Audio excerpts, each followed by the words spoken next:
Mesdames, Mesdemoiselles, Messieurs, bonjour. Merci de nous retrouver comme chaque matinée. Très heureuse en tout cas d'être là parmi vous pour vous présenter l'émission d'aujourd'hui, pour vous accompagner jusqu'à 9h30 avec nos invités. Eh bien, aujourd'hui, nous sommes le 21 mars et oui, c'est le printemps. Ça y est, l'équinoxe du printemps est arrivé. Nous allons vous en parler aujourd'hui avec surtout la célébration de la journée mondiale des forêts. Avec nous, nous aurons donc des spécialistes de la Direction générale des forêts pour nous parler bien sûr de cette célébration. Aujourd'hui, ça sera donc célébré à travers le monde entier. Nous allons parler de sylviculture aujourd'hui, surtout des forêts et bien sûr des essences que nous avons en Algérie, ce patrimoine forestique que nous allons donc évoquer avec nos invités. Surtout cette année, donc le thème retenu pour cette fois-ci, ça sera la forêt, les forêts et villes durables. Nous allons en parler avec nos invités et surtout les laisser repartir à leur activité parce qu'aujourd'hui, ils ont une journée bien chargée. Nous allons également en parler aussi des élèves et surtout de ces vacances scolaires. Pour nous en parler, nous avons la présidente de la Fédération nationale des associations des parents d'élèves. Elle nous parlera bien sûr de ce qui s'est passé, les grèves et surtout la conséquence sur les révisions scolaires et surtout pour les classes d'examen. Elle sera là pour nous parler bien sûr de ses préoccupations. Mohamed Magani, l'auteur prolifique, sera aussi parmi nous cette matinée pour nous parler de cette rencontre qui a eu lieu hier à l'hôtel Sofitel concernant cette rencontre algéro-coréenne, une rencontre littéraire qui a réuni plusieurs auteurs coréens mais aussi algériens, une très belle rencontre littéraire qui nous rappelle encore une fois l'amitié des relations algéro-coréennes. Nous allons également recevoir Lilia Bnasser pour sa rubrique agenda culturel. Elle nous donnera toutes les grandes lignes de la semaine culturelle ici à Alger. Et bien sûr, nous allons recevoir également une éditrice qui viendra nous présenter ses livres et pourquoi pas les livres pour enfants. Elle sera là pour parler des éditions El Hazm. Et puis on terminera l'émission avec un beau spectacle musical que ces artistes viendront annoncer. Il s'agit du spectacle andalou prévu pour demain à la salle Ibn Zaydoun. Nous aurons à cet effet Asma Allah et Hasni Hanni, bien sûr, Hasna Hanni. Voilà, c'est tout le programme qu'on a choisi pour vous. J'espère que vous allez passer un très bon moment en notre compagnie, bien sûr. Tout de suite, c'est la météo présentée par Mina Abed. Avec Mobilis, suivez l'air du temps. Mobilis, partout, avec vous. Ça y est, c'est le printemps et pourtant il pleut. Eh bien, Mina Abed va nous annoncer peut-être des pluies, peut-être encore le froid, mais c'est le printemps et il faut faire attention au printemps. Bonjour Mina. On dirait pas. On dirait pas. C'est toujours comme ça. Hein. Le printemps arrive avec des pluies, non pas des fleurs. Voilà. Malheureusement. Bien que c'est verdoyant un petit peu partout, grâce aux pluies surtout. Oui, tout à fait. On vous écoute. Merci beaucoup, mesdames, mesdemoiselles, messieurs. Bonjour et très bon réveil. Effectivement, aujourd'hui, on aura un temps plutôt froid sur l'ensemble des régions nord, avec des pluies sous forme d'averses sur les côtes du centre et de l'est. Ça va s'améliorer petit à petit à partir de cet après-midi sur les régions de l'ouest. Et puis, on notera de la neige sur les reliefs intérieurs entre 800 et 1000 mètres d'altitude sur l'intérieur centre et les Aurès, et puis jusqu'à 1000 mètres d'altitude sur l'intérieur ouest. Sur la partie sud, le ciel restera passagèrement nuageux avec quelques pluies, notamment sur le Nord Sahara, les oasis, et puis on notera un ciel dégagé sur le reste des régions sahariennes. Les températures de cet après-midi seront en baisse avec sur la moitié nord 12 degrés à Alger, on notera 13 degrés à Annaba, 14 à Oran, Tlemcen, on notera un minimum de 4 degrés à Batna, 5 à Sétif, 6 à Djelfa, 13 degrés à Tiaret, 8 à Al-Bayat Nahama, 17 degrés à Béchar, 26 à Tindouf, 17 également à Hassim Saoud, 35 degrés à Ilizi, 30 degrés à Tamra, et Janet, et enfin 40 degrés. Ça sera la maximale à Borj Badi Moukhtar et Ngazam. On passe tout de suite à l'Europe. Pour aujourd'hui, le ciel restera plutôt vert à Londres, Paris,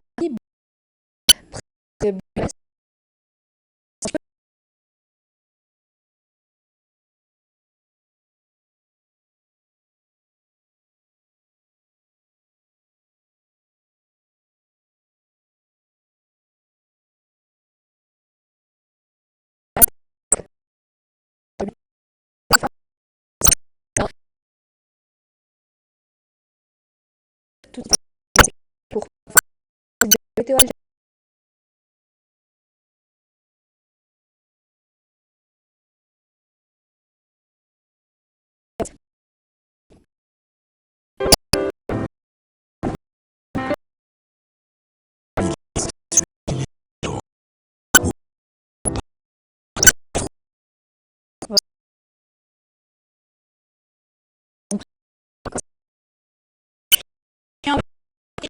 beau bouquet, cette fois-ci avec une brochette d'artistes. Il s'agit de Hamid Baroudi, Hania Bakhti et Wal Ilou, réunis pour une chanson Khalini Nghani.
Voilà, de retour sur le plateau du Bonjour d'Algérie, on accueille comme il se doit nos invités et surtout aujourd'hui, comme je l'ai dit, nous allons fêter le printemps et surtout la journée mondiale des forêts. Et pour nous en parler, nous avons une spécialiste en la matière, Madame Saleha Fartas. Bonjour. Bonjour. Bienvenue. Merci. Alors, vous êtes sous-directrice de la lutte contre la désertification au niveau de la Direction générale des forêts. Marhaba bik, vous qui avez justement cet uniforme qui représente un petit peu votre corporation et votre secteur et tout ce que vous faites pour la préservation de nos essences et surtout notre patrimoine forestier. Oui, merci. Je vous remercie pour l'invitation. Donc aujourd'hui, je me retrouve ici parce que c'est la journée internationale des forêts. Oui.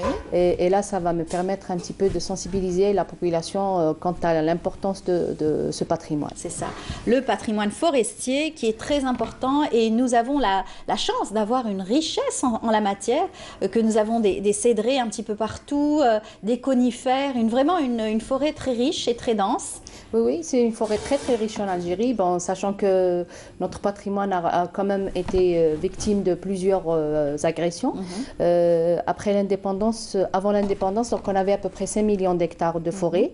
Et après l'indépendance, on s'est retrouvé avec 3,1 millions d'hectares. Mais donc notre pays était conscient de cette situation. Nous avons mis en place plusieurs programmes pour restaurer un petit peu le couvert végétal. Donc ça a commencé par les premiers chantiers populaires vers les années 60, enfin 62, 70 à peu près. Et puis vers les années 70, donc l'idée du barrage vert qui a jailli. Donc c'est un ouvrage très très important et très emblématique de notre pays. Qui perdure encore aujourd'hui, puisqu'il y a eu donc, des opérations de plantation dans la ceinture verte qu'on a appelée. Oui, effectivement. Donc il y a aussi plusieurs programmes qui ont été mis en place depuis. Et nous avons notamment le programme, le plan national de reboisement qui s'étale à peu près, qui s'est étalé sur 20 ans. Donc l'année 2020, c'est la dernière année. Là, on va passer à son actualisation et son évaluation, qui a permis quand même d'augmenter la couverture, couverture végétale.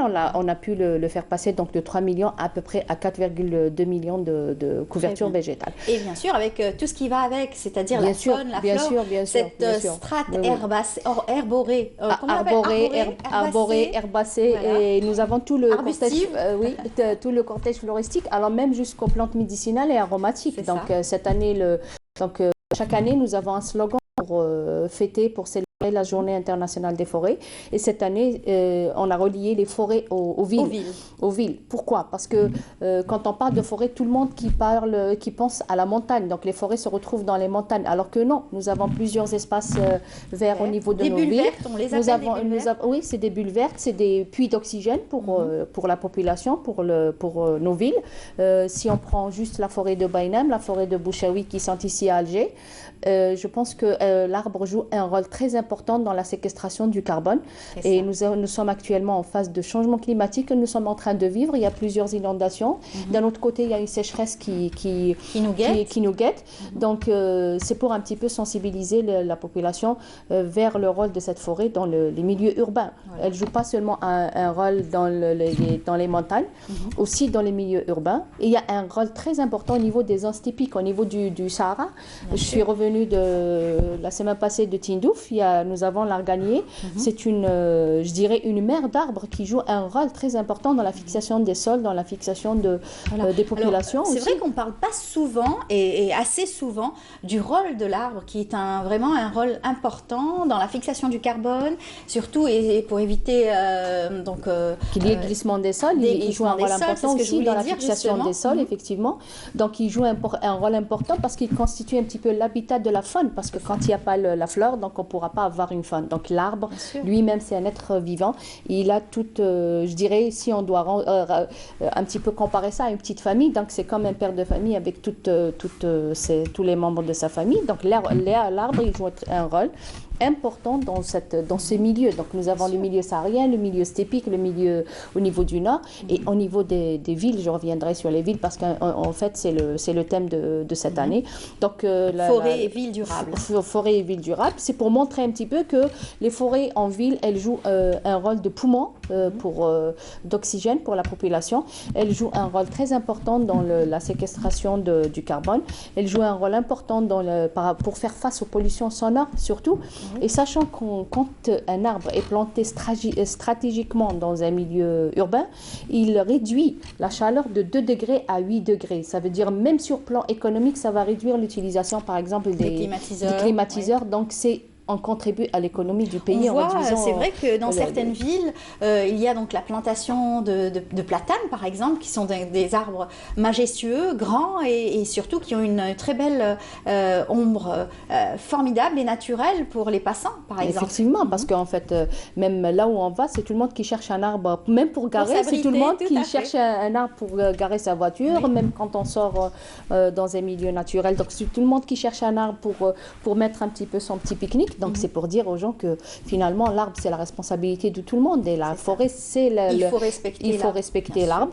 Il faut le planter, il faut le préserver. Il faut le soigner. Il faut le soigner, effectivement. Et on le soigne comment? Donc, c'est surtout en le protégeant contre les feux de forêt, contre les coupes, contre toutes les nuisances, les ravageurs, parce qu'en fait, il y en a, c'est pas ce qui manque. Nous avons la chenille processionnaire qui attaque le pain. Qui a fait des dégâts, malheureusement.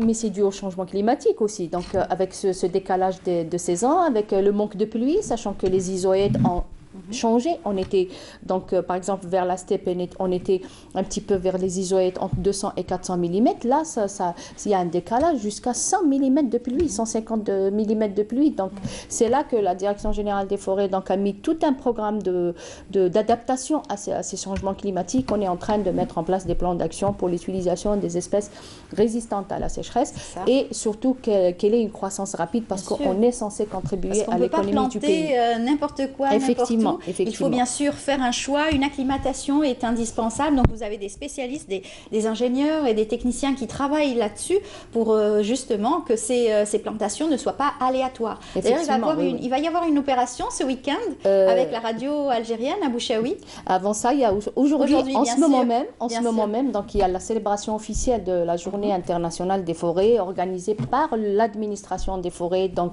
organisée par le ministère de l'Agriculture, du Développement rural et de la Pêche via la Direction générale des forêts, qui va se faire maintenant, donc qui est sur place, sur site au niveau de Blimsous. Donc c'est une forêt domaniale, c'est une forêt de l'État. Donc c'est là-bas qu'on va essayer de créer un espace vert parce qu'en face il y a un hôpital, hôpital mère et enfant. Donc ça va nous permettre de créer une animation, un écosystème qui est un petit peu, qui sera favorable surtout au milieu, sachant que c'est un hôpital, donc ça va permettre de dégager de l'oxygène pour les malades. C'est un poumon en tout cas parce que quand on dit forêt, il y a aussi donc cette faune et flore qui accompagne.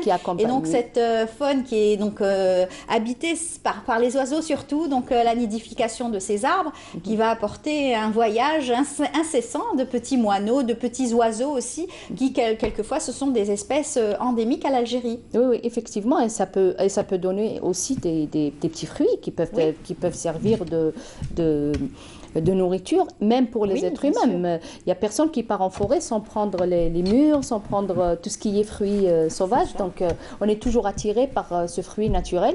Donc, ça va permettre un petit peu de créer cet espace vert au niveau, surtout d'Alger, sachant que c'est une grande ville, qui a beaucoup de voitures, beaucoup de pollution. Voilà. Donc, en contrepartie, il faut essayer d'assurer cet équilibre en mettant en place des espaces verts. On a de formidables exemples, heureusement qu'ils existent. Donc, il y a le jardin d'essai, ce formidable jardin d'acclimatation qui a été donc créé spécialement pour tester des essences assez particulières ici en Algérie. Nous avons le parc zoologique, même si il s'appelle zoologique, mais il y a tout un patrimoine, toute une couverture végétale qui est très très importante. Nous avons la forêt de Bainam, la forêt de Bouchaoui.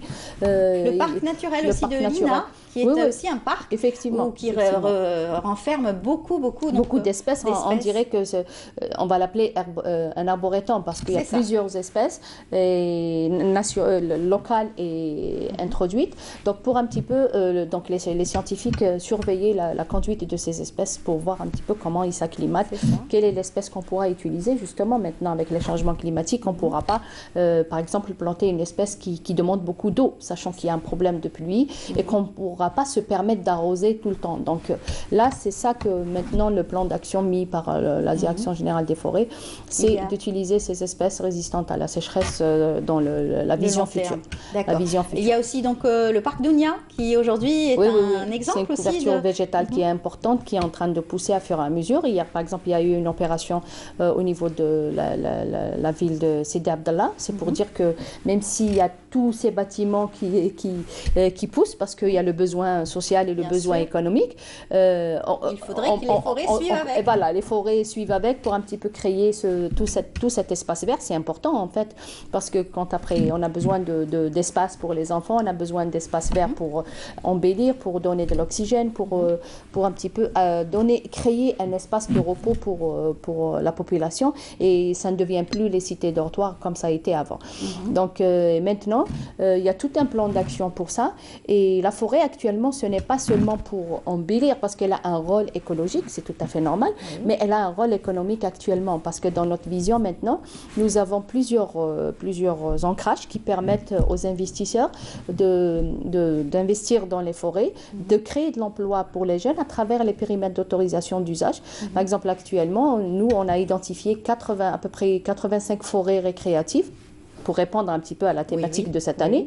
Donc, ces 85 forêts récréatives qu'on pourrait dédier sous forme d'autorisation d'usage aux jeunes, ça va permettre la création d'emplois et ça va permettre de gérer rationnellement ces forêts et les préserver. En même temps. En même temps, donc c'est une façon de contribuer à l'économie du pays. L'économie du pays, en parlant aussi de nos forêts de liège aussi, qui est une économie très florissante. Effectivement, donc nous avons le liège, nous avons le bois, nous avons un créneau très important, c'est les PAM. C'est ce qu'on appelle les plantes médicinales et aromatiques.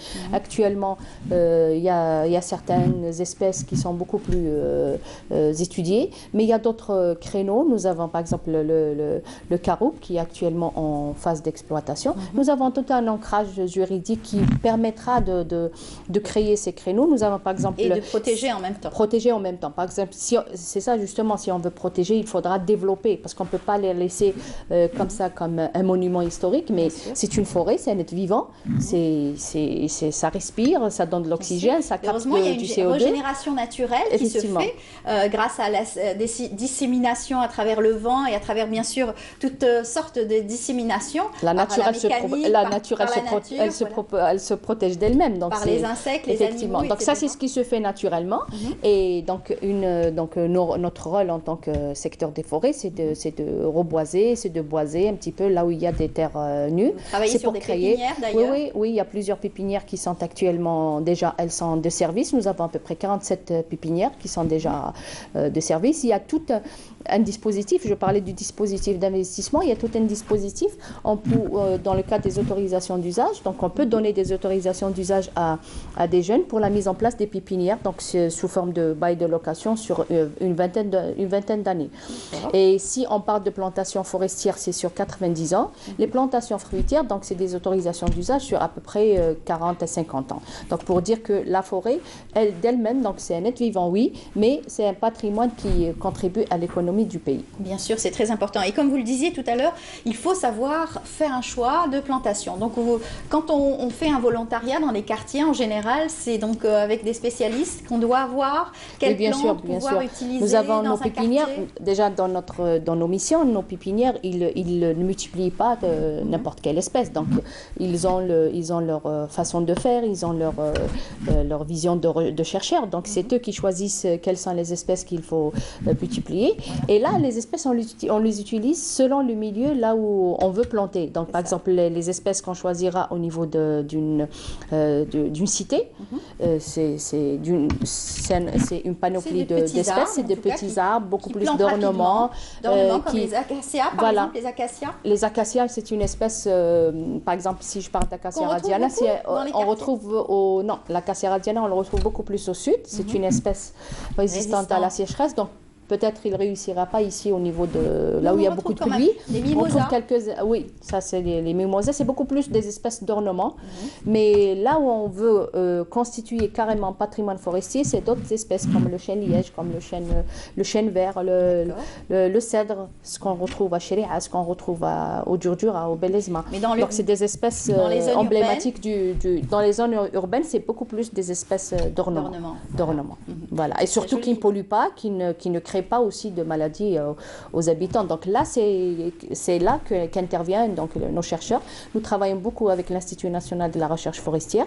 Donc on travaille ensemble, on fait le choix des espèces pour que les plantations réussissent et le milieu est reconstitué de façon... Nous avions aussi dans certaines villes des arbres fruitiers comme des mandariniers et des orangers. Oui, il y a des places où joli. Il y a des places où on trouvait aussi des cerisiers. Donc c'est pour ça que je vous disais, même au niveau urbain, on peut trouver des arbres fruitiers et ces arbres fruitiers peuvent servir d'un petit créneau de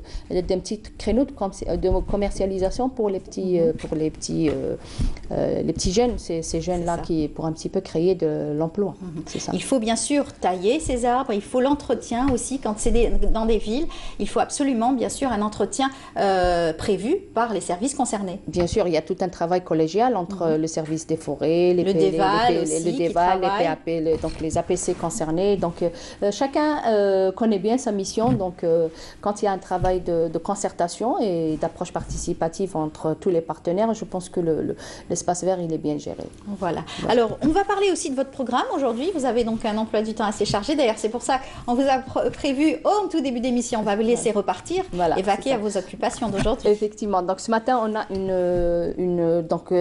d'abord à l'échelle nationale, il y a la célébration de cette journée internationale des forêts. Donc au niveau de toutes les conservations du secteur, des parcs nationaux, des centres énergétiques et des réserves de chasse, nos partenaires, l'Institut national de la recherche forestière, le HCDS, le CEDAS, donc il y a tout un programme qui est mis en place, donc à travers des conférences, des journées d'études, des portes ouvertes sur le secteur, des concours de dessin avec les écoliers, sachant qu'ils sont en congé, donc les associations les ont vraiment organisées pour qu'on puisse les sensibiliser et les éduquer sur l'importance de l'environnement et de l'art.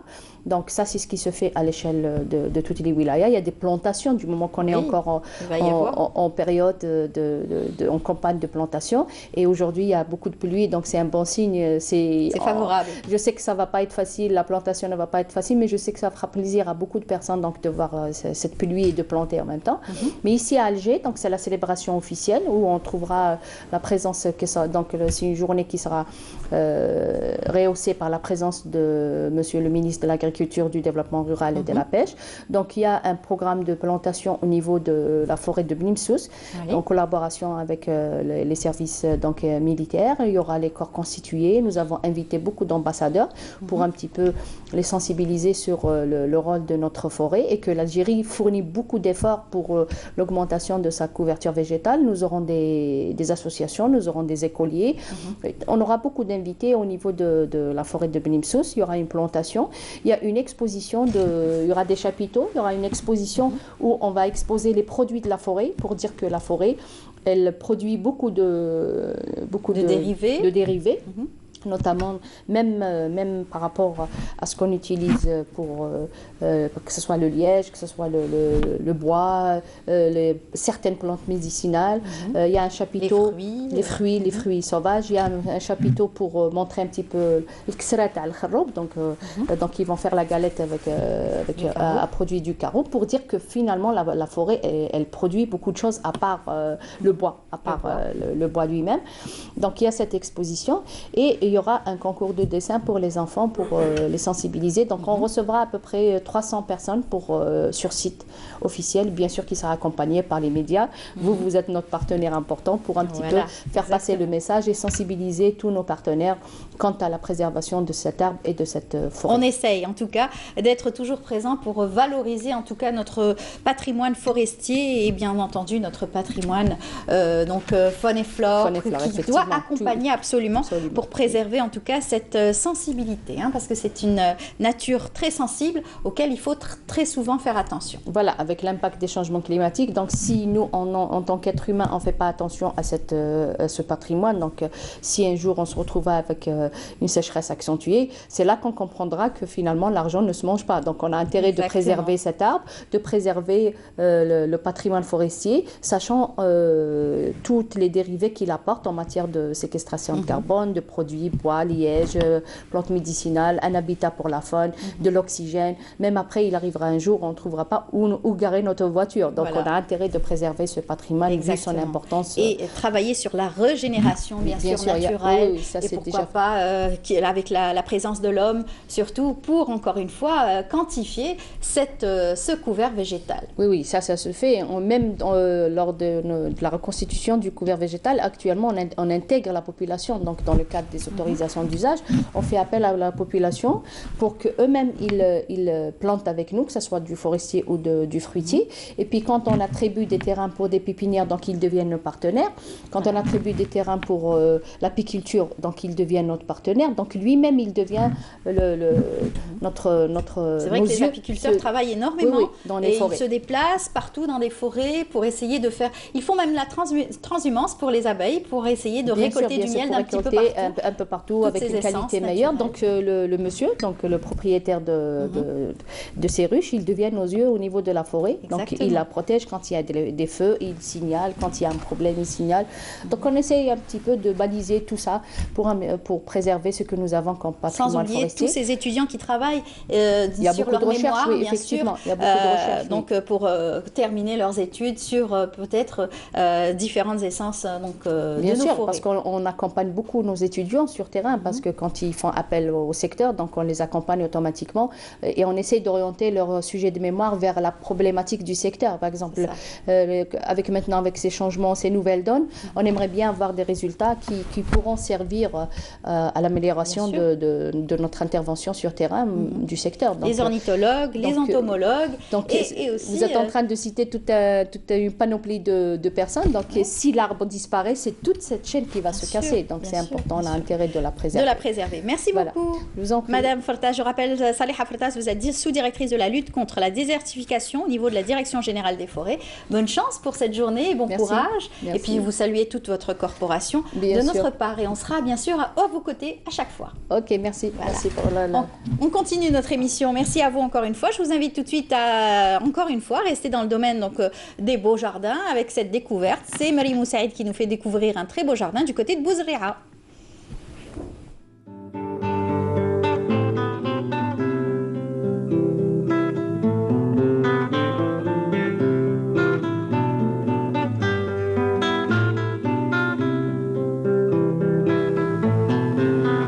Le jardin est un privilège.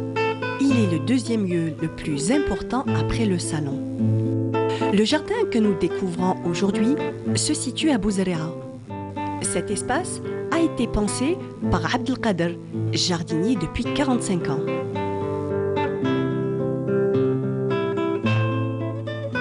جيت لعند الطار لهنايا بعثوني ليه لهنايا جيت لعنده هنايا بروبوزيت له قلت له انا قلت واش حبيت تغرس قال لي حبيت ندير لا بيلوز نبيع البيلوز قلت له بدينا نخدم بدينا نقي وبعد هذيك بدينا ديسكي في الطار بدينا نقلبوا به قلب وبعد الكازون هذا غرسناه بوتور ماشي طابي هذاك الوقت غرسناه en bouture غادي C'est des petits paquets que vous avez. non c'est des plants.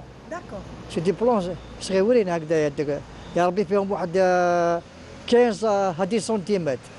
غرسنا هنا قريب واحد 50 ولا 60 شكوره غرسنا هنا كاع هنايا ديك وبعد هذيك بدينا كي كملنا الكازون كاع هذيك غرست الفيزان هذايا ديك الفيزان هذا بار هذايا ديك درته له ثاني جبته له ثاني دون دي ساك صغيورين فيهم واحد 20 سنتيمتر غرسناهم حبه قدام حبه قدام حبه مع الوقت مع هديه. Donc le fusain vous l'avez planté exprès les bords.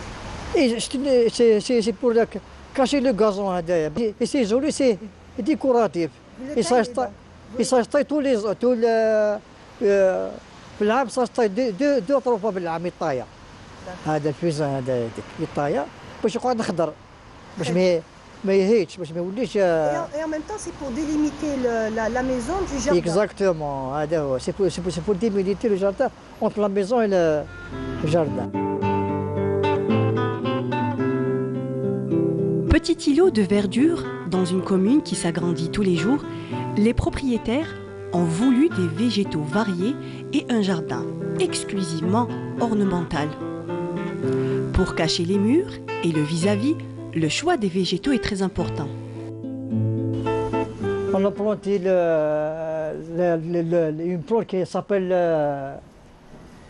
une plante grimpante, elle s'appelle calanchoe, avec des fleurs jaunes sur des cloches, et la vigne vierge allemande.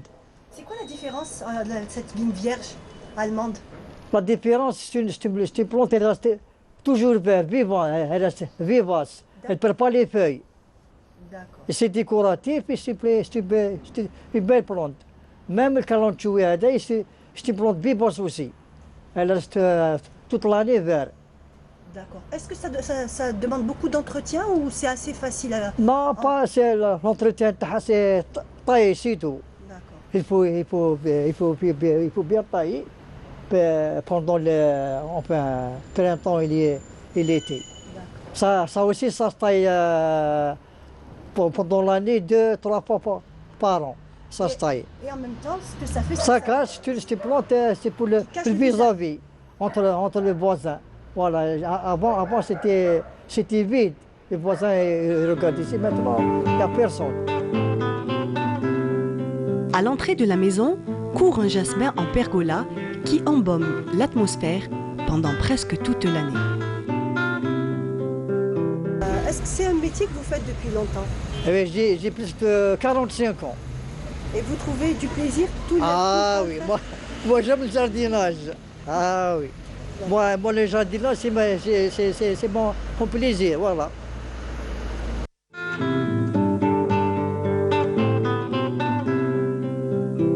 Dans la conception d'un jardin, le choix des végétaux est d'une importance cruciale. Du gazon qui tapisse le sol jusqu'aux arbres qui tirent les perspectives vers le haut. Sans oublier les plantes odorantes, comme le galan de nuit et le jasmin. Des variétés grimpantes qui sont la touche de nos jardins et qui s'épanouissent avec liberté sous notre beau climat méditerranéen. Voilà, et pour les amoureux du jardinage, ils ont dû se régaler, faites autant en tout cas que ce monsieur qui a pu avoir son propre jardin particulier et qui le bichonne parfaitement bien. Eh bien, tout de suite, nous allons changer de sujet. Après la forêt, après aussi l'entretien et les jardins, nous allons parler de nos bambins et surtout des écoles. Et vous savez que nous sommes en pleine vacances scolaires, donc profitez-en pour en parler et pour surtout travailler surtout. Nous allons parler justement de ces vacances avec notre spécialiste Jamila Riar. Bonjour. Bonjour. Bienvenue parmi nous. Merci de m'avoir invité. C'est le mec, toujours un plaisir de vous recevoir. Merci beaucoup. Et vous qui vous battez toujours sur le terrain aux côtés des parents d'élèves et des élèves. C'est à peu près, c'est comme les arbres. C'est comme les arbres. Donc il faut les protéger, il faut les entretenir, il faut être toujours à l'écoute. Exactement. Alors vous êtes la présidente de la Fédération nationale des associations des parents d'élèves. On vous reçoit à chaque fois en tout début d'année, en classe d'examen, quand c'est le moment de parler des examens. Vous êtes toujours soucieuse et sur le terrain avec toutes vos équipes qui travaillaient à l'écoute de ces enfants et ces élèves, des parents d'élèves aussi, surtout beaucoup. Tout à fait. Tout à fait. Vous savez que, comme j'ai toujours dit, les parents d'élèves sont donc organisés en association au sein de chaque établissement scolaire. Donc c'est une obligation qui est faite au chef d'établissement. Les parents aujourd'hui ne sont plus les parents d'hier, parce que les parents d'aujourd'hui sont partie prenante, ils sont donc incontournables, ils partagent la vie de l'école et ils sont dans tous les conseils. Les conseils de classe, tous les conseils qui puissent exister dans le domaine de l'éducation nationale. Donc là, ils sont vraiment des partenaires. Oui. Vous savez aussi que nous avons traversé des moments difficiles avec la rentrée et puis la grève que nous avons vécue, la grève illimitée, malheureusement pour nous. Là aussi, il faudrait peut-être revoir les choses de manière à ne pas pénaliser toujours l'élève. Parce que dans tous les secteurs, quand vous avez des secteurs, vous avez des parties qui sont en litige, il y a toujours deux parties, mais là, il y a la troisième partie qui rentre en ligne de compte, c'est l'élève, et c'est toujours lui le perdant. C'est lui qui est pénalisé, c'est lui qui n'aura pas ses cours, c'est lui qui va devoir repartir, rester dans les rues quelquefois, et bien entendu, être délaissé par le... Bah oui, parce que là, vous l'avez si bien dit, les classes d'examen, quand vous avez, par exemple, dans tous les secteurs, vous avez des services minimums, à l'exception de l'éducation nationale, où il n'y a pas le service minimum. Alors que normalement, on observe un service minimum, ne serait-ce que pour les classes des examens. Là, nos élèves, nos enfants sont vraiment traumatisés. Parce qu'à l'approche, à la veille de l'examen, avec toutes les perturbations, psychologiquement, ils sont très, très, très, très, très atteints. Et c'est la raison pour laquelle nous les avons accompagnés durant tout le processus. Il y a eu, pendant les mouvements de grève, il y a eu donc des remplaçants, parce qu'on a fait appel à des remplaçants, on a fait appel à des anciens retraités, on a fait appel à des inspecteurs que je remercie de cette tribune. Et donc, pour rentrer à l'école et accompagner l'élève, en tant que parent également et en tant que fédération nationale des associations de parents d'élèves, donc il fallait être sur le terrain. Nous avons sillonné pratiquement le territoire national. Il fallait absolument être présent dans les établissements, à côté des élèves. Et heureusement pour nous, donc la reprise a été faite. Ensuite, nous avons porté... Le mot d'ordre a été donné dans tous les établissements. Oui, oui, parce que... C'est-à-dire que c'était un petit peu... c'était pas tous les établissements qui étaient en grève. Il y avait donc des élèves qui faisaient des cours normalement et d'autres élèves qui étaient à la traîne. Le problème, c'est... Voilà. Le problème, il faut qu'on le souligne, que c'est vraiment dramatique. Vous avez d'un établissement à un autre... C'est différent. D'une wilaya à une autre, c'est différent. Vous avez donc des wilayas qui ont fonctionné normalement. Vous avez des établissements scolaires qui fonctionnent normalement, mais vous avez d'autres qui sont vraiment pénalisés. Donc, du coup, vous posez la question, quelle est donc l'équité? Comment allons-nous faire cet examen? Comment allons-nous préparer cet élève? Et c'est la raison pour laquelle nous, après évaluation faite sur le terrain, après avoir été au fin fond de l'Algérie, nous avons pris la précaution de voir où se situe le problème et nous avons donc proposé, pour nous, c'était clair qu'il fallait décaler le baccalauréat. Il fallait donner le temps aux enfants. Premièrement, sur le plan psychologique, il fallait un accompagnement. Deuxièmement, il y avait des cours à rattraper. Donc, il faut les remettre à niveau. Il faut que tous les élèves d'Algérie soient au même niveau et avoir les mêmes chances. Et à partir de là, d'ailleurs, je remercie tous les partenaires sociaux à travers votre tribune, les syndicats qui ont accompagné le secteur et nos enfants avec le ministère de l'Éducation nationale. Nous sommes arrivés à nous entendre sur le report du baccalauréat, sauf que cette fois-ci, nous avons été très loin. Nous avons dit, à partir du moment où c'est différent d'un lycée à un autre, d'une wilaya à un autre, il fallait consulter l'élève. Et la consultation qui a été faite très large, en consultant les élèves, en consultant les enseignants, en consultant les inspecteurs, qui sont tous chargés de l'accompagnement de l'examen.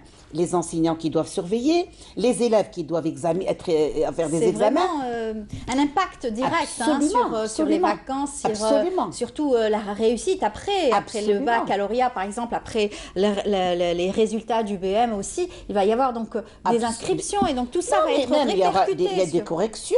Donc les enseignants vont travailler, les inspecteurs vont superviser. Donc tout ça. D'ailleurs, je vais vous dire une chose. Ça va être impacté sur la rentrée aussi. D'ailleurs, je vais vous dire une chose, je vais vous dire une chose. C'est de chez vous, de la tribune de Bonjour d'Algérie.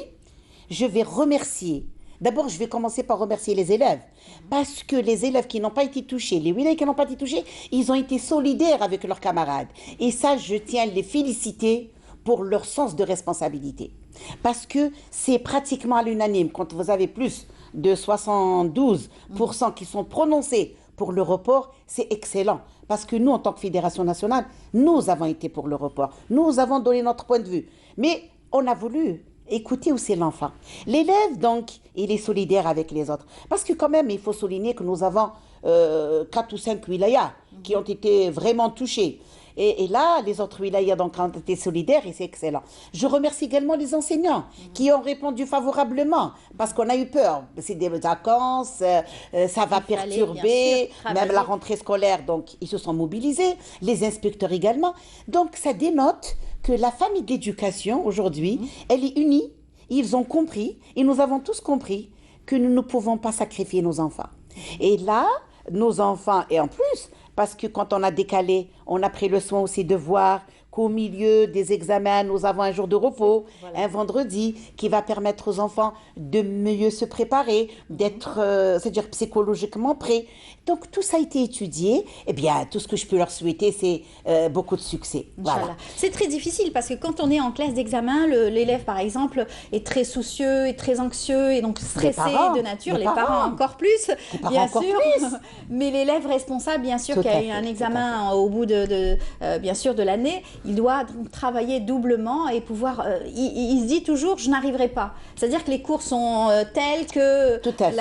Bien sûr, la charge de travail est telle qu'il est obligé de se dire, voilà, il faut que j'y arrive en fin d'année. En tous les cas... Les révisions, c'est jamais terminé. Ah oui, oui, c'est jamais terminé. Bon, c'est vrai que travailler d'une façon continue, sans interruption, être bien organisé, faire ses révisions normalement, travailler normalement, ça ne peut que aboutir à un succès.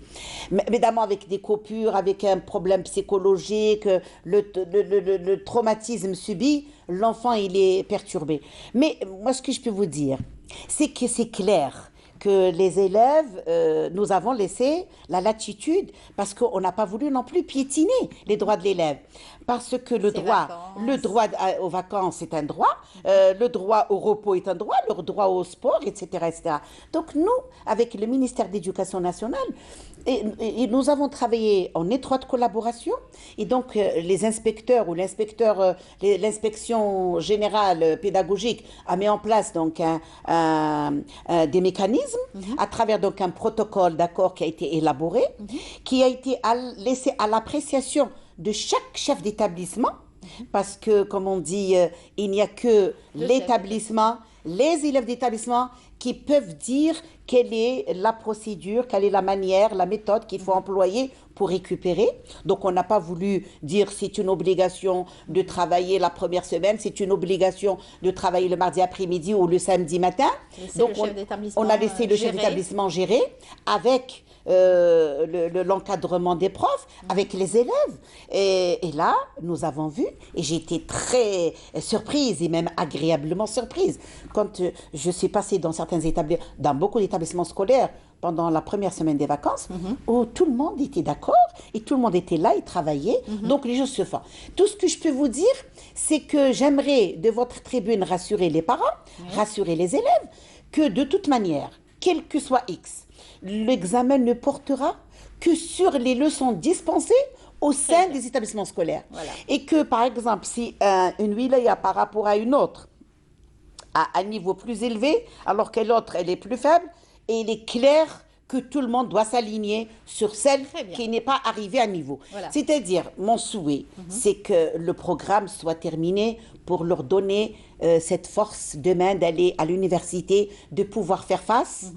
Et évidemment, tout en les accompagnant, il y a donc des commissions d'évaluation qui est composée de tous les partenaires, qui se fait au niveau d'établissement scolaire, ensuite au niveau wilaya, ensuite au niveau national, qui va arrêter après les dates, les sujets des examens. Voilà, très bien. En tout cas, vous avez passé le message. J'espère que les parents et surtout les élèves vous auront entendu ce matin. Merci beaucoup pour tous ces conseils et surtout ces observations, puisque vous les avez observés sur le terrain avec toutes vos équipes. Merci beaucoup, Madame Ria. Merci, je vous remercie. À très bientôt. Je rappelle que vous êtes la présidente de la Fédération nationale des associations des parents d'élèves. Bonne chance pour le reste, parce que vous aurez beaucoup de choses à faire encore. Ça continue. L'année ne fait encore tout juste que de commencer. Oui, bon, nous avons encore, c'est-à-dire nous avons encore 2 mois devant nous. Hein. C'est ça. D'habitude, les enfants. Mais avec ces grèves, donc l'année. Non, mais d'habitude, les enfants désertent les établissements scolaires à partir du mois d'avril. Fin avril, ils désertent. Là, il faut rester jusqu'à la fin. C'est ça. Merci beaucoup. Merci. On continue l'émission. Je vous invite tout de suite à suivre ce reportage signé Sabrina Khlifi. Elle s'est intéressée cette fois-ci à une belle exposition qui se déroule en ce moment même au Bastion 23. Il y aura donc plusieurs activités liées aussi au travail féminin. Regardez.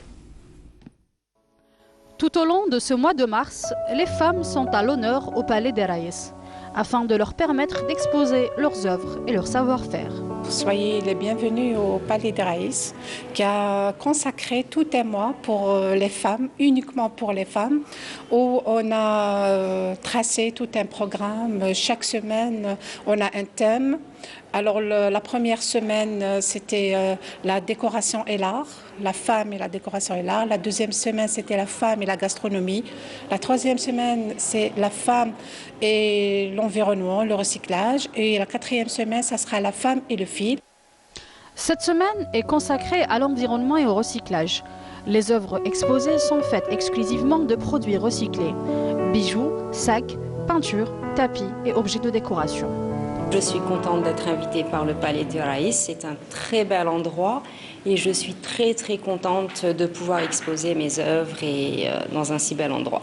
Alors les œuvres, vous avez beaucoup d'ethnies, donc tout le mélange d'ethnies. Donc vous avez un peu de Anna Sahra, il y a le Tibet principalement, il y a un peu d'Afrique, il y a un peu de tout. Voilà. Il y a des sacs aussi? Il y a des sacs, comme c'était l'environnement, donc c'est des sacs qui ont été recyclés, avec des motifs berbères principalement. Voilà, pour qu'il y ait notre petite touche à nous. À la base, c'était pas vraiment les bijoux, parce que je me suis lancée sur le concept de galerie Le Pan. Mais vu que j'ai regroupé dans mon concept le côté à l'artisanat, donc j'ai fait créer un bijou, oui, Le Pan, Hadaya, qui représente mon logo principalement. Voilà, c'est en argent avec du corail et c'est une marque déposée. J'expose donc dans ce joli château, ou palais, comme le nom le dit bien. Donc mes tableaux en aquarelle. Donc, au début, j'étais sur le bois, puis de l'argile. Et là, je pense que l'artiste, autant qu'il veut, il peut évoluer selon ses désirs. Voilà, donc je suis passée à l'aquarelle. Et voilà, celle-là, c'est ma première collection. Et c'est ma deuxième exposition. Je m'inspire de tout ce qui est en relation avec notre pays, les traditions, la vie d'autrefois et tout ce qu'on a un petit peu perdu de nos jours. Parce qu'on est un petit peu emporté par la vie, la technologie. Donc je suis très attirée par les scènes de hammam, les scènes familiales, les scènes au niveau des montagnes, de la campagne et tout. Donc j'essaie de reproduire ça à travers mes tableaux. Et c'est une manière aussi, c'est comme un héritage pour la nouvelle génération. Je suis ici pour exposer mes créations. C'est du recyclage déco. C'est à base de papier journal essentiellement et de tas d'autres choses que l'on jette habituellement. Et je fais des créations, des décorations et des petits jeux de société, différentes choses. الجمعية الوطنية للإدماج المدرسي والمهني عندها أقسام ديزاتوليي ورشات متخصصة باش تعلم هاد الفئة هذه تاع المصابين بالتريزوميا. عندنا بليزيور اتوليي، عندنا اتوليي بابي ريسيكلي، اتوليي تاع بينتور، اتوليي دو كوتور. دائما عندنا 3 ورشات لحد الان، رانا في 3 ورشات. 3 ورشات راهم يخدموا في هاد التخصصات.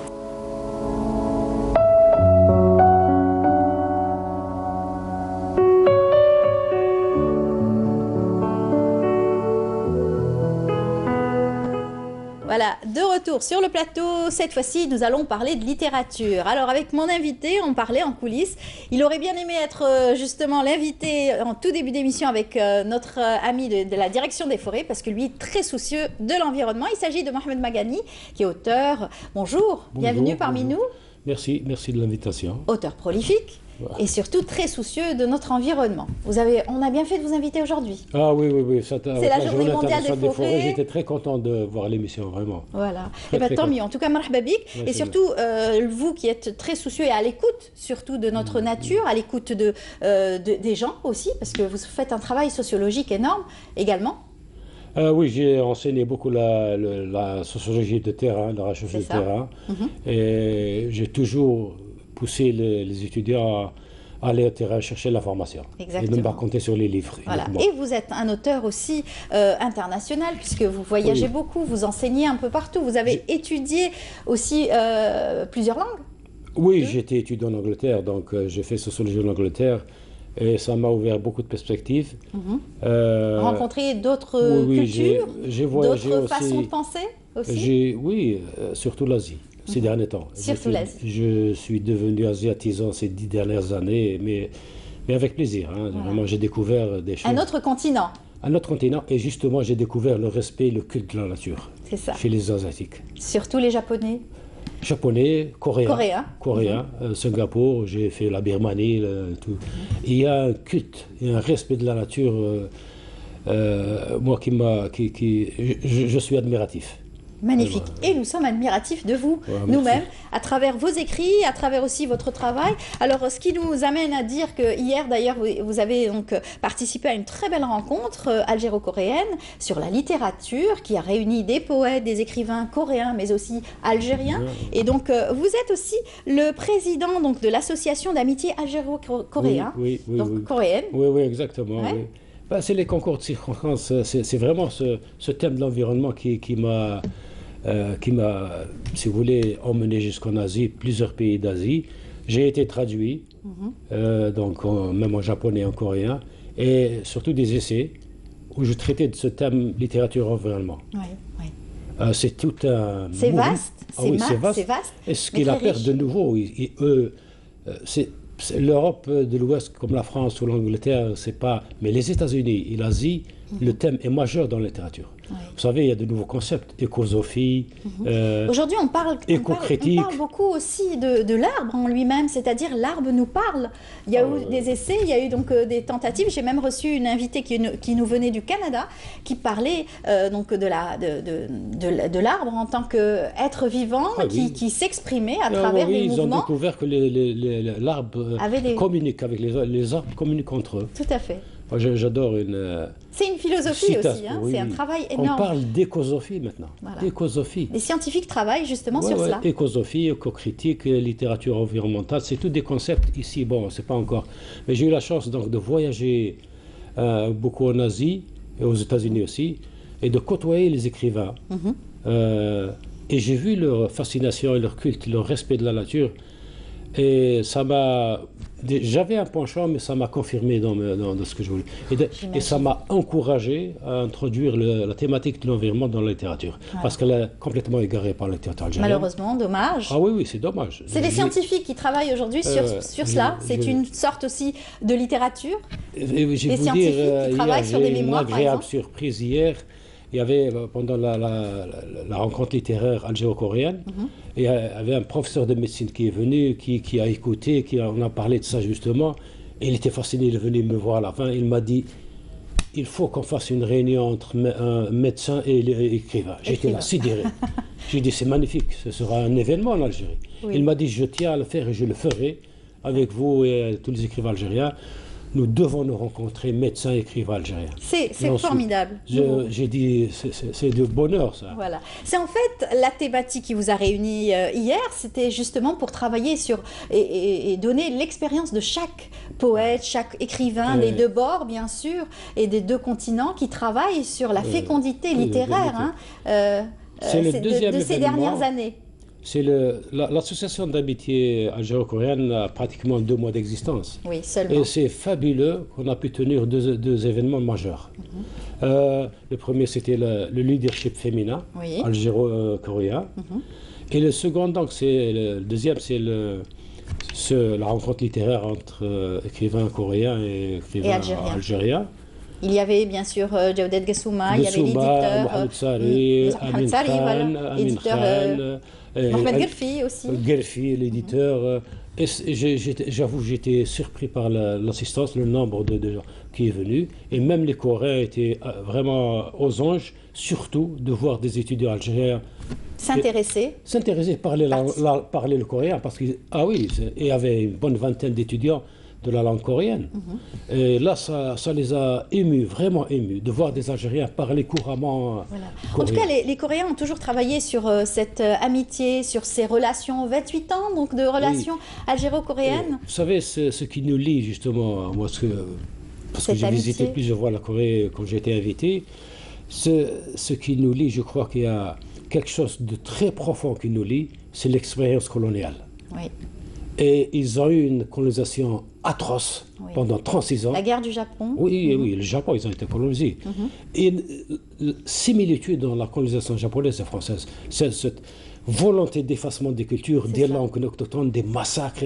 C'est ce qu'on retrouve à travers la littérature coréenne. Évidemment. Et cette similitude, comme vous disiez, entre l'écriture de nos auteurs algériens, donc d'expression française par exemple, et d'expression aussi arabe, donc concernant la souffrance du peuple algérien, concernant la colonisation. Il y a ça, et le résultat de ça, c'est que, quoi qu'on dise les Algériens, bon, quand je vois les étrangers, pourquoi notre soutien tellement fort envers la Palestine et le Sahara occidental, je leur dis souvent que c'est vraiment un gène historique qu'on a. L'anticolonialisme est chez nous.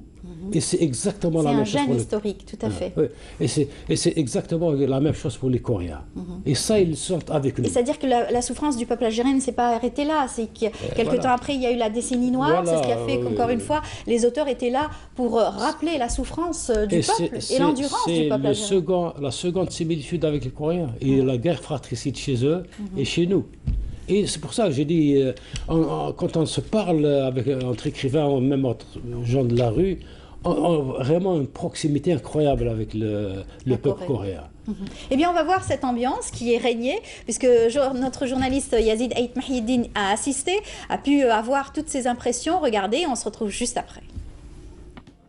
Celui qui a donné un coup de starter à la littérature coréenne n'est autre que l'empereur Sejong le Grand. Son refus de guerre imposait des déclamations de poèmes pour l'accès à la fonction publique. Un hommage particulier lui a été rendu au cours de cette rencontre dédiée à la littérature coréenne. La Corée et l'Algérie partagent plusieurs choses en commun. Il se trouve que pour le Hangul, pour la langue coréenne, elle a eu un homme assez sage, un souverain assez sage pour la développer. Donc c'était un protecteur des arts et de la littérature. Ils ont tout fait pour se doter d'une langue. C'est très important. Notre système d'écriture, le Hangul, a accéléré la promotion de la littérature coréenne, notamment durant la dynastie de Sejong.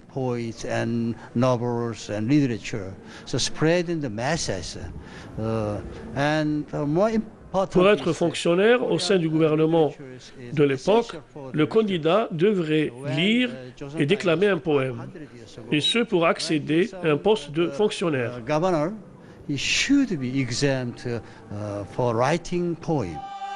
Une littérature forgée dans la lutte pour l'indépendance et le refus de la soumission, un trait en commun avec la littérature algérienne. Ce type de séminaire participe à la promotion de l'amitié entre les deux sociétés. Il contribue également à un meilleur développement culturel et civilisationnel. Des envolées lyriques par-ci, des déclamations par-là, les étudiants de l'université de Bouzaréa ont eu un faible pour le Hangul, l'alphabet coréen à 28 lettres.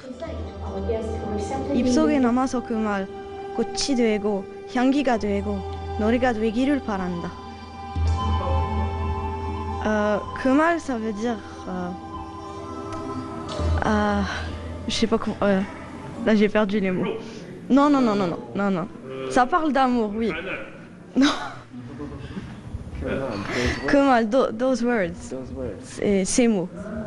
J'ai découvert la littérature coréenne récemment. Et c'est vraiment un style très différent de la littérature, que ce soit algérienne ou bien classique, genre en anglais. C'est vraiment intéressant et c'est à lire.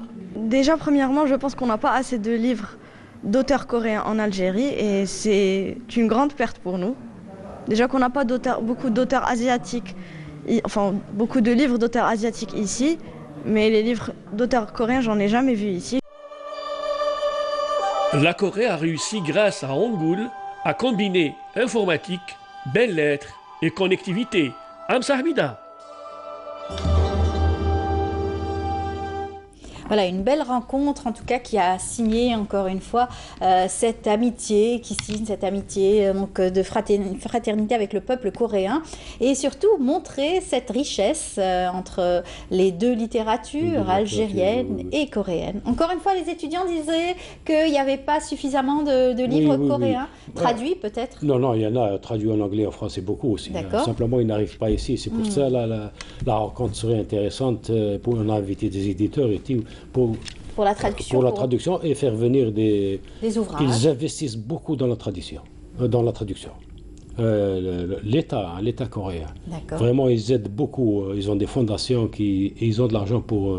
Donc, des éditeurs algériens peuvent travailler avec eux pour des projets conjoints de traduction et peuvent faire venir des auteurs coréens qui sont maintenant mondialement connus. Je vous cite Han Kang, qui a reçu le Man Booker, plus haute récompense littéraire en Angleterre en 2016.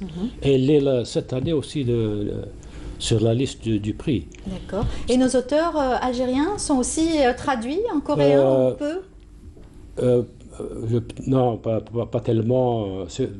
Il n'y en a pas beaucoup. J'étais là-bas, ils connaissent. Certains connaissent les anciens comme Mohamed Dib, Ferraoun, Kateb Yassine, etc. Voilà. Yasmina Khadra, probablement. Peut-être Yasmina Khadra, mais je n'ai pas entendu parler de lui là-bas. C'est plutôt les anciens, les classiques. D'accord.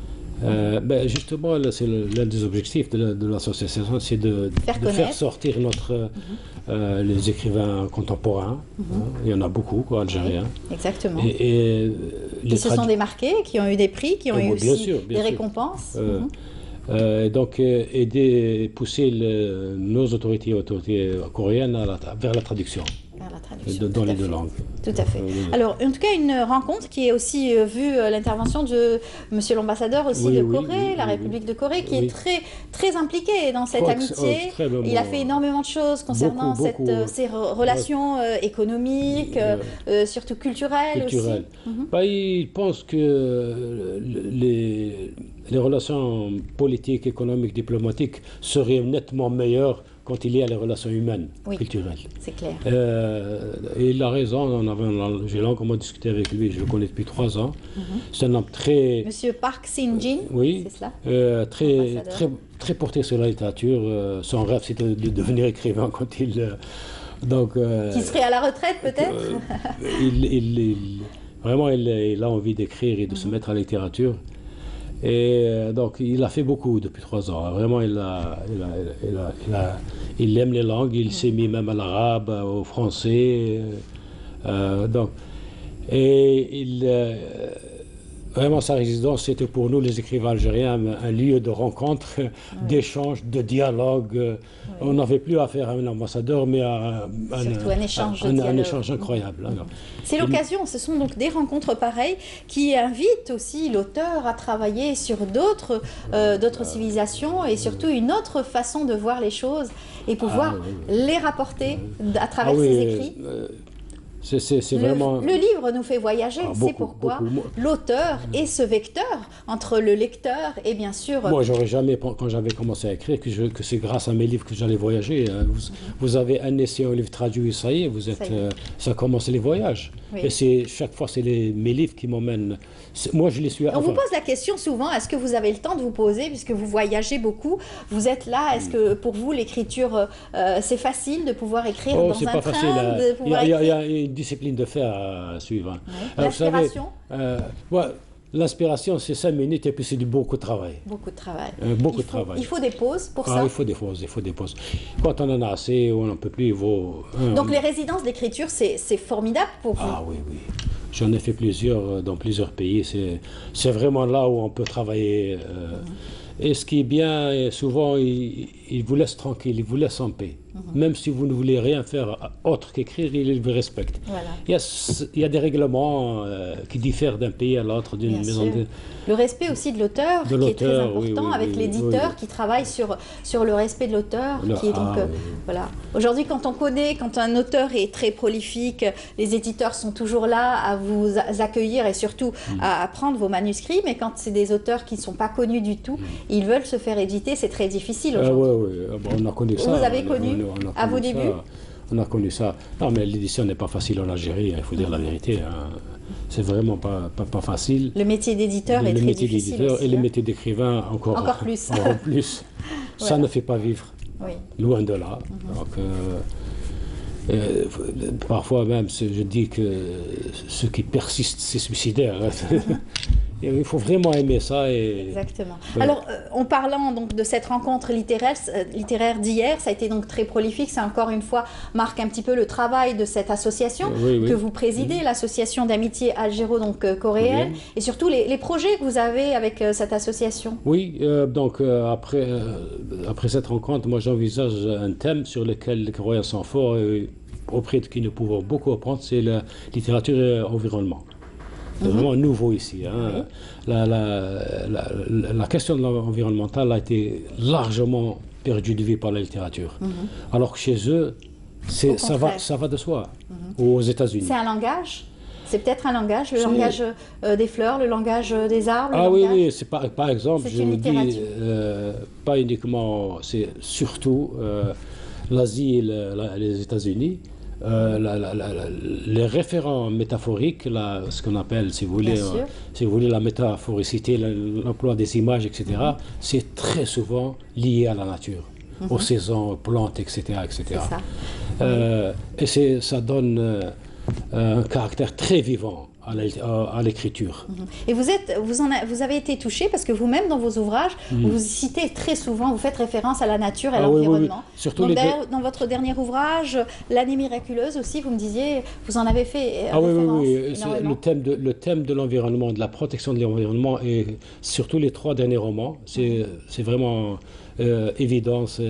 Les gens sentent qu'il y a le thème de l'environnement qui est abordé, bien sûr avec les moyens et l'art du roman. Hein. Bien sûr, il ne s'agit pas de faire donc le prochain roman, ça sera exclusivement avec, bien sûr, l'environnement? Ah non, celui qui vient de sortir. Non, le thème de l'environnement est là. Oui. Mais il faut bien sûr travailler une histoire, des personnages, etc. Bien sûr. Mais ça veut dire que, d'après ce que je comprends, c'est que vous voulez encore en faire plus? Ah oui, non. Je crois que maintenant, c'est devenu presque quelque chose d'épidémique chez moi d'aborder le thème de l'environnement, même en sous-thème. Mais c'est toujours, il est là présent. Et en filigrane. On sera content de présenter vos ouvrages prochains pour, encore une fois, parler d'environnement avec vous, bien entendu. Oui, bien sûr. L'alphabet coréen, vous connaissez? Je sais qu'il y a 28, peut-être. Je sais c'est lettres. Tout mais vous me disiez, vous connaissez quelques mots? Quelques mots. Et l'alphabet par cœur? Non.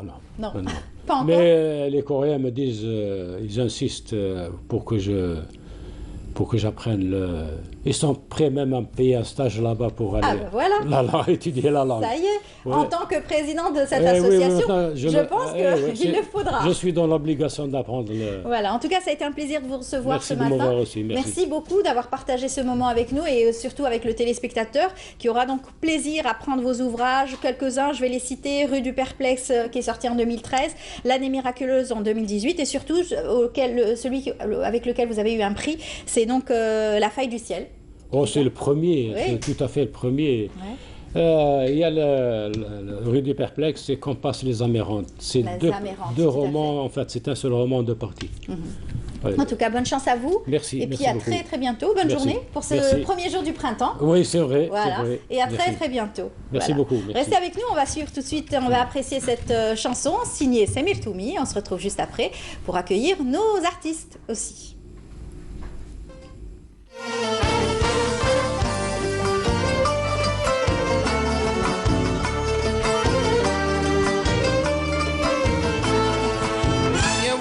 يا بالك سيسيني وربي بالك سحرتيني ببالك زدت عليا بفعالك يا ولفي يا بالك سيسيني وربي بالك سحرتيني ببالك زدت عليا بفعالك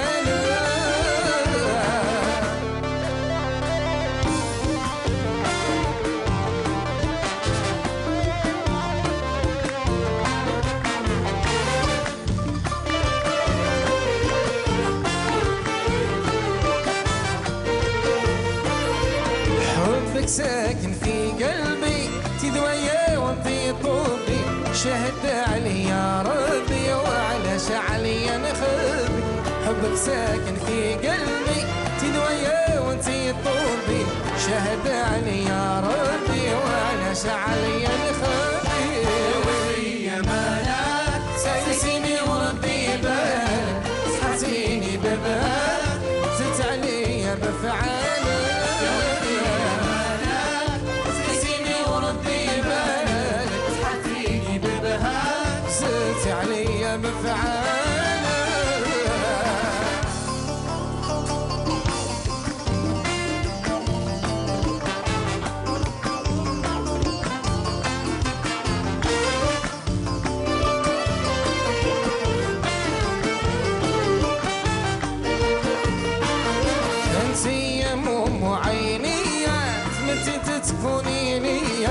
جبهني ومالي لك انت تنسيني يا مو عيني تمنيت تكوني لي جبهني ومالي لك انت تنسيني يا مالا تايسيني وربي بالك سحرتيني ببهاك فت عليا بفعالك يا ولدي يا مالا تايسيني وربي بالك سحرتيني ببهاك ست عليا بفعالك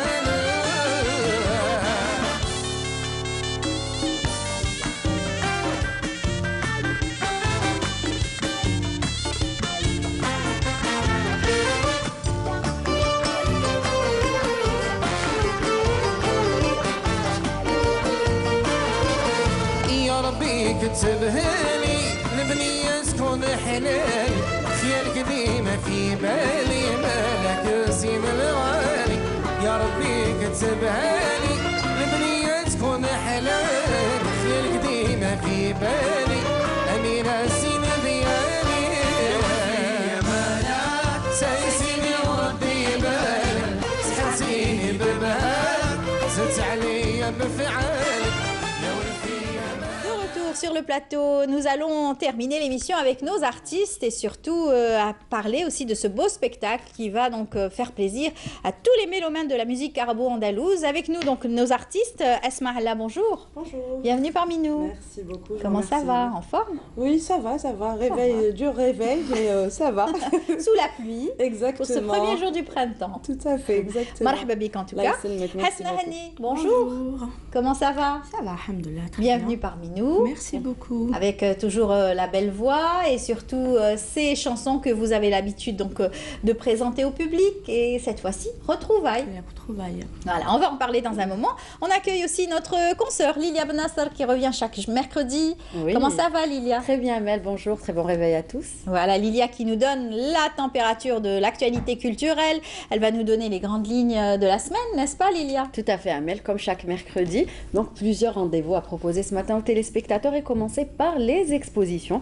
Parler de l'atelier national de calligraphie et dans le Minur qui se tient actuellement dans la ville de Médéa. Une trentaine de jeunes calligraphes qui représentent 11 wilayas prennent part à la manifestation qui se déroule au niveau de la maison de la culture Hassan el-Hassani de la ville. Et puis au niveau de l'Espaco, ça continue, c'est l'exposition d'El Moustache intitulée Sog Your Model is Open at Night de la célèbre réplique de Atman Aliouet dans le film Aïla Kines. Donc l'artiste rend hommage à la pop culture algérienne et puis il revient sur les références culturelles communes et c'est jusqu'au 23 mars à ne pas rater au niveau de l'Espaco. Très belle exposition, oui, vous avez très pu couvrir d'ailleurs, qu'on a pu voir grâce à vous. Et puis on aura l'occasion de la revoir. Hein, oui, et ce qu'il faudrait savoir aussi, c'est que l'exposition va se déplacer à Dar Abdeltaif juste après l'espace contemporain de Draria. L'artiste très sympathique aussi. Très sympathique, franchement, très belle rencontre ce jour-là. Nous allons poursuivre et aller du côté de la ville de Radaya. C'est la fête du tapis, c'est la fête nationale du tapis qui se déroule actuellement. La 50e édition jusqu'au 22, jusqu'à demain. Une fête qui a pour but de rassembler les amoureux du fait main et puis de mettre également en relief la richesse de cet art traditionnel local. Et un rendez-vous à l'occasion de ces vacances de printemps ce matin, il concerne tous les enfants. Il s'agit du cirque qui s'installe à Alger, un nouveau cirque international, un cirque italien. Notez bien les rendez-vous. Samedi, mardi et vendredi, les représentations auront lieu de 15h à 17h30 et le lundi et le jeudi, les représentations sont prévues de 17h à 19h30. Donc, un beau rendez-vous, une belle sortie pour les enfants, même s'il fait froid en ce moment, il paraît que le chapiteau est chauffé. Voilà, ce qu'on a cirque Tadi Roma, c'est à Alger, et le cirque Ammar et le Floriligio, comme il s'appelait auparavant, il est à Oran, puisqu'hier, Imen nous a fait un beau direct avec tous les acteurs en fait de ce cirque et les organisateurs, bien sûr, qui étaient là pour nous en parler. Très bien. Donc, à l'occasion de ces vacances scolaires, une sortie pour les enfants, pourquoi pas. 7e art à présent et parler du festival du film méditerranéen de la ville de Annaba. Le coup d'envoi est prévu aujourd'hui avec en lice deux longs métrages en compétition, jusqu'à la fin des temps de Yasmine Chouir et en attendant les hirondelles de Karim Moussaoui. 11 pays méditerranéens prennent part à cette manifestation et au total 10 documentaires seront en compétition pour le Hannab d'or et le Hannab d'argent, donc une manifestation cinématographique du côté de la ville de Annaba qui débute aujourd'hui. Et nous allons finir en musique avec plusieurs rendez-vous prévus ce week-end. Notez bien, une date à retenir si vous êtes du côté de Constantine, le samedi 24 mars à 14h. Il s'agit de l'artiste Jamil, qui sera au niveau du Zénith de Constantine. L'artiste a choisi de se produire dans la ville des Ponts suspendu. Le jeudi 22 mars, demain à 19h, 3 dames seront donc sur la scène de la salle Ibn Zaydoun. Les détails tout à l'heure avec Amel et nos invités. Du côté de l'Opéra d'Alger, c'est le chanteur Hamidou qui vous offre un concert exceptionnel jeudi 22 à partir de 19h. Là, c'est le célèbre guitariste espagnol David Martinez sera, lui, à la basilique de Notre-Dame d'Afrique le jeudi 22 à 19h30 également. Un concert de guitare classique. Avis aux amateurs de ce genre musical. Et pour finir, Lila Boursali sera le samedi 24 mars du côté de l'Opéra d'Alger, un spectacle alliant musique, danse et théâtre autour d'un thème qui rassemble l'amour, l'acceptation, la tolérance et le savoir-vivre ensemble. Un tout nouvel album intitulé tout simplement Pour l'espoir. Donc Lila Boursali vous présentera tout ça le 24 mars à l'Opéra d'Alger à partir de 19h. Voilà, Amel, pour les rendez-vous prévus ce week-end. De belles choses en tout cas. Oui, plein Allez de voir. rendez-vous franchement. Et plein de rendez-vous. Merci beaucoup Lilia. De rien, c'est Vous moi. allez encore en savoir plus Oui, sur bien ce sûr. spectacle qui va être présenté demain à la salle Ibn Zaydoun avec ces belles dames qui sont parmi nous et sera aussi Manel Gharbi qui sera parmi vous pour ces retrouvailles. Alors pourquoi vous l'avez intitulé Retrouvailles? Retrouvailles, en fait, on s'est depuis très très longtemps, en fait, on a été toujours dans la même association qui est l'Enchirah, sous la direction de Smaïl Hani, le papa de Hasna. Donc, qu'on aime beaucoup, à qui on dit bonjour et je suis sûre qu'il nous regarde. Il est très fidèle de Bonjour d'Algérie. Exactement. Et du coup, en fait, on s'est retrouvés un jour pour un café et on s'est dit pourquoi pas. Allez, on se fait un concert ensemble, ça comme dans le bon vieux temps, entre guillemets, car on a partagé énormément de scènes ensemble, beaucoup de voyages, des souvenirs. Des voyages. Vous avez représenté la femme algérienne à travers la musique andalouse. Exactement. Aussi, ailleurs. Exactement, dans plusieurs manifestations culturelles à l'étranger, et même ici en Algérie. Et donc on a eu l'idée. On s'est dit pourquoi pas, allez, on va le faire. Au début, c'était juste une idée qui, par la suite, s'est concrétisée officiellement. Et parce que pour la plupart, vous avez aujourd'hui fait des carrières solo. Exactement. Pour la plupart. Exactement. Mais on est resté toujours dans le même style, qui est la musique andalouse. Moi, de mon côté, je fais des scènes en solo. Hasna également. Manel aussi, qui a fait sa reprise très récemment. Exactement. Donc, du coup, ça a donné... en fait, ce concert va résumer toute la complicité qu'on a toujours eue ensemble et le travail le bagage, on va dire, que nous avons. C'est un souffle nouveau, parce que vous êtes dans le partage. Vous êtes aussi dans l'amour de ce que vous faites, la musique. Depuis toute jeune, vous faites de la musique arabo-andalouse. Et aujourd'hui, c'est la maturité qui vient. Donc avec ça, avec les choix que vous faites pour préparer un spectacle. Pour vous, ça sera quoi, justement? Alors, déjà pour moi j'ai connu Asma quand elle avait 11 ans, quand elle est rentrée à la sociale Enchirah. C'était la toute petite jeune, mais entre-temps, c'était la grande Chira. À l'âge de 11 ans, Asma, déjà, elle a commencé à faire des solos, elle a commencé déjà à chanter. Elle n'a jamais eu de trac jusqu'à maintenant. Moi, je suis toujours admirative quand je vous vois en coulisses. Le trac, vous en avez pas beaucoup. Non, mais surtout elle le gère. Vous êtes des habitués, on dirait que vous faites ça tous les jours. Non. Croyez-moi, le trac, il est bien là, il est bien installé, bien ancré. C'est une belle famille.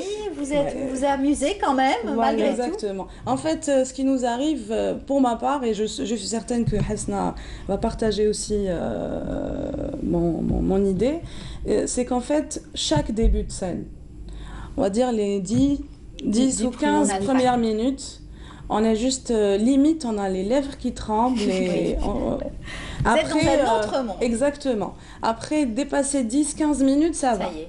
Après, ça part. On est sérieusement dans notre univers. Exactement. On est dans la concentration. Exactement. Tout à fait. Effectivement. Et donc, voilà, ce spectacle, ce récital, parce que ça va être un récital, ça va être plus de 2 heures de musique andalouse. Moi, je l'appelle plutôt retour à l'école, Aoudaïla al-Madrasa. Parce que c'est ce qu'on va faire et on va donner au public. C'est retour à la grande Nouba, c'est retour vraiment à la véritable, l'école andalouse. Et vraiment, ça va être un super... L'école andalouse d'Alger? D'Alger, oui. Vous allez représenter l'école d'Alger. Mais en fait, il n'y aura pas que de la Nouba, il y aura du Hawzi, le Malhoun, Aroubi et tout ça. On va finir comme d'habitude avec le Madh. Et chacune, votre gamme, bien sûr? Non, on a choisi une seule gamme. Une seule gamme? Bien sûr. D'accord. On a choisi une seule gamme. Vous avez fait les répétitions? Oui. Les répétitions, ça fait quand même maintenant... Il faut dire que vous êtes aussi à chacune vos responsabilités. Vous avez la musique, c'est vrai, c'est une passion. Vous la faites de temps en temps aujourd'hui parce que vous êtes toutes donc, des femmes occupées, qui travaillent. Exactement. Donc, d'ailleurs, c'est la cause de l'absence de Manel n'est pas là. On l'embrasse et on la salue. Un empêchement professionnel où elle n'a pas pu vraiment pas venir. Et moi, de mon côté aussi, parce qu'en fait, la musique n'est pas notre carrière professionnelle, elle est étant une passion, on l'a fait en plus en fait. On a toutes des carrières professionnelles à côté, une famille, des enfants à côté. Donc la musique reste une passion. Donc retrouvailles, c'est vrai que ça a été des moments de répétition intense, c'est-à-dire on a vraiment, parce qu'il fallait revenir en arrière et creuser un peu ce qu'on a appris. Surtout que la Nouba, en fait, en ce moment, ces dernières années, elle est un peu délaissée, on va dire. Donc on a essayé pour ne pas oublier, pour dire que la Nouba est là et que même les chanteuses, mis à part les associations de musique andalouse qui protègent divinement la Nouba. En faisant des enregistrements aussi de Exactement, Nouba. Tout à fait. Donc on a essayé, nous cette fois-ci, de présenter une Nouba avec des morceaux et des poésies magnifiques, des morceaux, je vais pas dire inédits, mais des morceaux un peu oubliés. Et lourds par aussi. exemple. Par exemple, Darj Darabatni Bikhinjar, qui est un darj très difficile à interpréter, magnifique, super beau. Et en fait, les associations, je veux dire, en général, on touche pas trop aux shralettes, comme on les appelle, très complexes, on va dire. Donc, on a pris ça comme défi et pour interpréter et présenter une Nouba, une belle digne de son nom. Voilà, vous savez tout.